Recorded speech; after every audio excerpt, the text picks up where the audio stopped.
bonsoir, c'est beaucoup de plaisir que je vous retrouve pour cette nouvelle édition de Refreshinsu. Aujourd'hui, j'ai l'immense plaisir de rencontrer la fondatrice de la maison Baya Design qui est basée au Sénégal. Alors, c'est une dame qui fait preuve d'une immense dextérité et pour la petite histoire, elle aura commencé sa carrière comme cordonnière. Et puis, c'est en 2014 qu'elle lancera pleinement sa marque qui va s'appeler Baya Design. Alors, avec elle, on va voyager dans l'authenticité du maire du Dakar, mais surtout, on va voyager dans l'unicité, la particularité, le design, la créativité. Vous êtes de Refreshinsu, je suis Autant-Puta et qui est Miss O. Aujourd'hui, on reçoit Madame Baya Batilé. Avec beaucoup de plaisir qu'on sera du côté de Dakar, au Sénégal.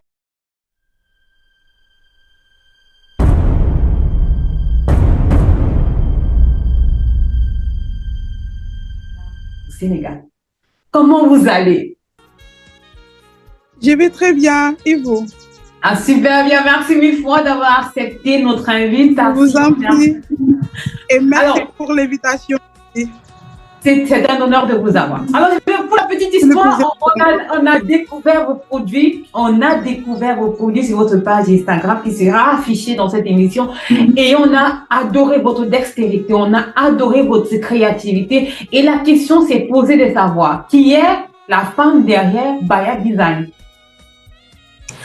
Alors, Baya est une jeune femme sénégalo-malienne qui vit au Sénégal, qui a créé sa propre marque qui s'appelle Baya, qui vient de son propre nom. Comme moi, je m'appelle Yaye Bathily. Donc, à travers Yaye Bathily, le nom et le prénom, on a créé le Baya Design. Donc, le design, c'est juste pour référencier notre domaine dans lequel on évolue, en fait. Mais à la base, quand on rentre dans votre jeunesse, quand on rentre il y a 20 ans de cela, vous débutez réellement la maison Baya Design. Quand vous débutez la maison Baya Design, c'est en 2014, mais nous, on va rentrer dans le passé. C'est en 2014. On va rentrer dans le passé. Avant Baya Design, en fait, quelle était la vie de Baya?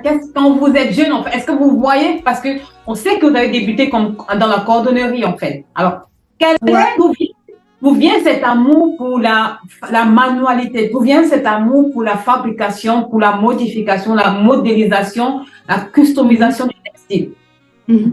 Alors, c'est-à-dire que Baya a démarré avec les customisations des sneakers. Comme moi, j'étais entre guillemets garçon manqué, donc j'aimais tout ce qui est basket, les sneakers et tout. Donc, pour donner une touche africaine, je prenais mes propres pages, je les déchirais et de customisais mes propres chaussures. Donc, de fur et à mesure, les gens commencent à s'y intéresser et je recyclais du moins en même temps des porte-monnaies, des sacs et des portefeuilles qui sont déjà en fin de vie pour donner une seconde vie parce qu'ils ne savaient pas comment faire des sacs et des pochettes. Donc, c'est là-bas que l'idée m'est venue. De fur et à mesure, mes entourages commencent à s'intéresser. Après, je me suis orientée vers les cordonniers à la Médina pour apprendre le métier, en fait. Donc, en fait, tous les matins, vous alliez à la Médina pour apprendre la cordonnerie? Pour apprendre le métier, ouais. En 2014 jusqu'à 2019. À ce moment-là, vous êtes une très jeune femme. Qu'est-ce que votre entourage dit? Qu'est-ce que votre famille dit à ce moment-là? Bon, les gens disent de se trouver que c'était vraiment pas l'idée d'une femme aller apprendre le métier qui n'était pas du tout féminin et c'était pas dédié aux femmes, donc c'était pas du tout facile. Mais je me disais que c'est ma passion et je suis vraiment passionnée de ce métier et il faut que je fonce quoi. Donc c'est là que l'idée me commence à venir après, de fur et à mesure. Jusqu'à 2019, c'est là-bas que j'ai commencé à avoir des problèmes avec ma famille qui ne voulait pas que je continue ce métier. Mais bon, par la grâce de Dieu, alhamdoulilah, maintenant, moi, toute ma famille me soutient, plus particulièrement mon père. Donc voilà, c'était pas facile. Hein. J'imagine que ce n'était pas facile, c'était une bataille familiale à la base. Alors, lorsque vous décidez de pleinement vous lancer dans la customisation avant de vous orienter vers la cordonnerie, vous décidez d'aller d'abord sur les chaussures, en fait, sur les sneakers, comme vous dites. Mais après, on voit le travail de modélisation que vous faites sur vos sacs aujourd'hui, le travail que vous produisez sur la maroquinerie, la volonté d'intégrer les tissus comme le bogolan à l'intérieur de vos produits aujourd'hui. D'où vous vient cette idée? Parce qu'il y a une grosse marge entre... Bon, l'idée est venue naturellement. Vu qu'on est des Africains, donc il faut que vraiment qu'on valorise notre savoir-faire et les matières sont là, tu vois. Donc moi, je valorise la culture africaine. Par exemple, la nouvelle collection de Baya Design, c'est tout est fait à la main. Avant, nos grands-mères tricotaient des draps, des nappes, des bonnets pour les enfants et tout ça. Donc, moi, j'ai pris ça pour faire des sacs vraiment classiques et vraiment artistiques, quoi, pour donner une autre touche. Non seulement j'utilise souvent aussi les bogolans, les pains tissés, les koukoudunda de Burkina, le wax, avant que j'utilisais trop le wax. Mais maintenant, comme il y en a beaucoup de personnes, il y a beaucoup de personnes du moins qui le font. Donc, on a un peu du mieux, quoi. Donc, c'est ça. La question, c'est de savoir comment vous définissez, vous produisez, quel est le processus de création d'un produit Baya? Alors, déjà, c'est quelque chose, on réfléchit sur les modèles d'abord et on essaie de donner notre touche personnelle et que si on le fait sortir, les gens vont apprécier, ils vont se sentir vraiment dedans. Et à travers les cuirs, les matières premières et tout ça, donc il y a un travail derrière. Et ce n'est pas un travail personnel, c'est un travail d'équipe. Donc, je travaille avec mon équipe dessus et après, on fait sortir. Aujourd'hui, vous êtes basé au Sénégal, vous avez une boutique au Sénégal, mais est-ce que vous vous étendez à l'international? Est-ce qu'il y a des possibilités d'avoir des produits Baya Design à l'international? Et comment vous contactez? Bien sûr. Déjà, nous, on livre un peu partout. On travaille avec le DHL. Donc, des fois, on a des commandes de l'extérieur, vous voyez. Donc, on livre un peu partout. Et donc, notre boutique, on est à Ouest Foire, à Dakar. Donc, c'est là-bas que notre boutique se situe. Par exemple, si quelqu'un veut de nos articles, vous nous contactez, vous nous donnez vos adresses et tout, et on vous l'envoie. Rentrons un peu dans le passé. Lorsque vous faites vos premiers produits de la maison Baya Design, vos premiers produits, votre premier sac, et que vous avez le premier acheteur, qu'est-ce que vous ressentez? Qu'est-ce qui se passe? Quelle est l'histoire derrière? Bon, j'ai ressenti vraiment une fierté en disant que c'est moi qui ai réalisé ce sac. Et c'était vraiment un jour génial pour moi. Parce que c'est moi qui l'ai... Racontez-nous l'histoire, on veut le sel, on veut le petit sel à l'aide. Qu'est-ce qui s'est passé? C'était 2 jours avant mon anniversaire. J'avais fait un sac avec des ballerines que j'ai portées. Donc, j'ai pris le sac, j'ai fait des photos et j'étais très fière parce que je me dis que c'est moi qui l'ai fait, quoi. Donc, imaginez ce bonheur que vous ressentez, quelque chose que vous avez tant souhaité de faire toute seule et enfin, vous l'avez réalisé. C'est quelque chose que vous ne pouvez même pas exprimer, quoi. C'est une fierté pour moi.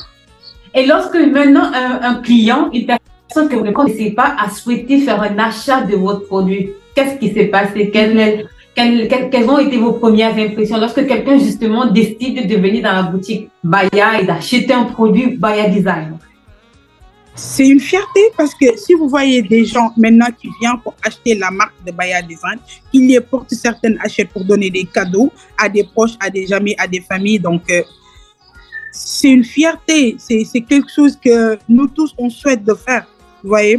C'est-à-dire que chaque personne souhaite avoir de l'évolution de tout ce qu'il fait. C'est clair. Donc, des fois, vous rencontrez quelqu'un qui porte un de vos articles, automatiquement, vous dites que ça, c'est moi qui l'ai fait. Vous voyez, et ça m'est arrivé plusieurs fois. Et je parie que vous me disiez... Et d'habitude, c'est des gens que je ne connais même pas. Et d'ailleurs, je ne les ai jamais vus aussi. Et ça fait un immense plaisir. Aujourd'hui, vous êtes entrepreneur, vous êtes femme d'affaires aujourd'hui. J'aimerais savoir si un jeune, en fait, aimerait se lancer dans le domaine de la maroquinerie du côté du Sénégal, parce que c'est clair que l'artisanat au Sénégal est énormément développé. Si un jeune dame aimerait se lancer justement dans la maroquinerie du côté du Sénégal, quels sont les conseils? Donnez-moi 5 conseils que vous pourriez leur donner. Alors, déjà, premièrement, de n'écouter personne, de vivre notre passion, 3, avoir la patience. 4, de ne pas mettre l'argent devant. 5, accepter tous les critiques et accepter aussi les conseils que les gens vous donnent. C'est ces 5-là vraiment que je tenais à dire, quoi. Quelles auront été donc vos difficultés en tant que femme entrepreneur au Sénégal, en fait? Quels sont les challenges que vous avez eu à traverser, à part, je dirais, à part le non-support au début de votre famille, mais quelles ont été les difficultés que vous avez traversées pendant ces périodes-là? Bon, je ne vais pas dire difficulté parce que ces difficultés peut-être d'hier qui nous ont fait ce qu'on est devenu aujourd'hui. Donc, c'est des leçons, c'est des expériences de la vie. Pour moi, je ne sais pas, peut-être pour d'autres personnes, parce que dans l'entrepreneuriat, déjà, ce n'est pas du tout facile. Il y a toujours des hauts et des bas. Des fois, c'est blanc, des fois, c'est noir, des fois, c'est bleu, des fois, c'est multicolore. Donc, on apprend avec... Moi, c'est ça que j'apprends, quoi. Mais à aucun moment, vous n'avez voulu abandonner, à aucun moment, vous avez voulu dire, OK, je ne fais plus. Tous les jours, même hier, je voulais même abandonner, mais j'ai dit que je dois continuer parce que on est passionné. Quand on est passionné, on est bien. C'est notre passion qui nous pousse à aller de l'avant. C'est votre passion qui vous a poussé à aller de l'avant. C'est votre passion qui fait de vous une femme aujourd'hui particulière, unique et authentique. Merci mille fois d'avoir accepté de partager. Je vous en prie et tout le plaisir est pour moi.